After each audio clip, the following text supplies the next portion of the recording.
Can we come to order?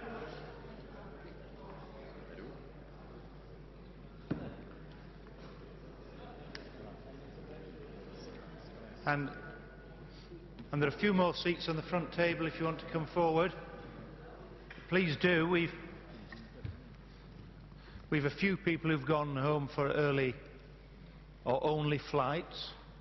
So do parliamentarians want to come and occupy some of the seats around? There are enough seats. We'd rather have everyone at the table able to contribute with a microphone. And with some seats around here as well. I would ask everyone, as ever, to be as clear, concise as they can be. Otherwise I will make gestures to encourage them to be so. A number of people want to come in with a number pre-planned as well. So our first speaker is Congressman Alcee Hastings from the United States. Alcee. Thank you very much, John, and thank you, ladies and gentlemen. I'm in that position that we find ourselves in various parliamentary bodies where it is often said, at least on the floor of the House of Representatives, after interminable numbers of speakers, that everything that needs to be said has already been said, but I haven't said it yet. So I thank you all very much, and I'm honored to be here.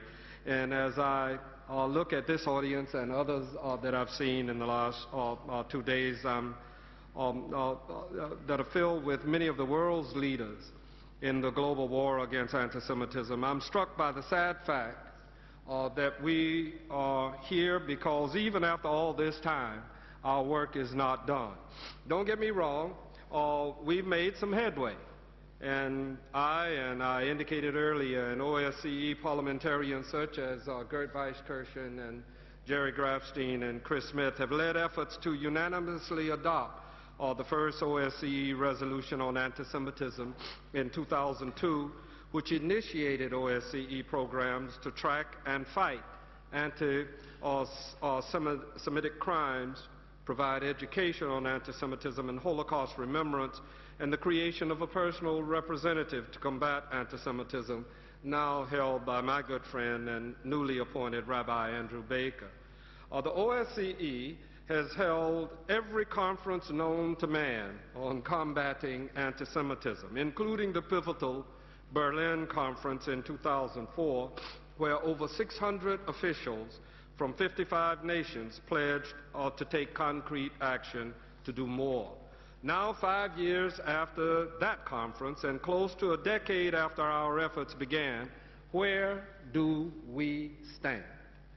Well, these past months we've witnessed Middle East tensions used as an excuse for Molotov cocktails being thrown at synagogues in France, attempts to boycott Jewish businesses in Italy, and anti-Semitic graffiti plastered across walls from my home state in Florida to the streets of Russia.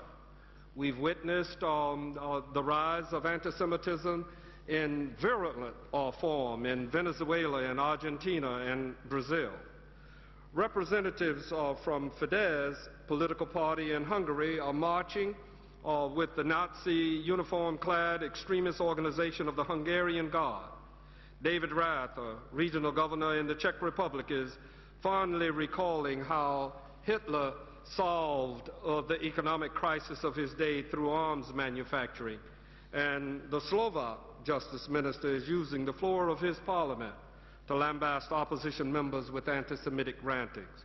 And I hope not to twist his words or his intentions as I quote him, but he told an MP that he reminded him of the behavior of certain Nazis who had Jewish ancestors and managed to participate in the murdering of innocent children, women, and old men in concentration camps just to prove their loyalty to fascism. Finally, we have neo-Nazi vigilantes running around in Germany who clearly believe they operate with impunity. because of accessions or accessions to power the affiliated German National Party has made.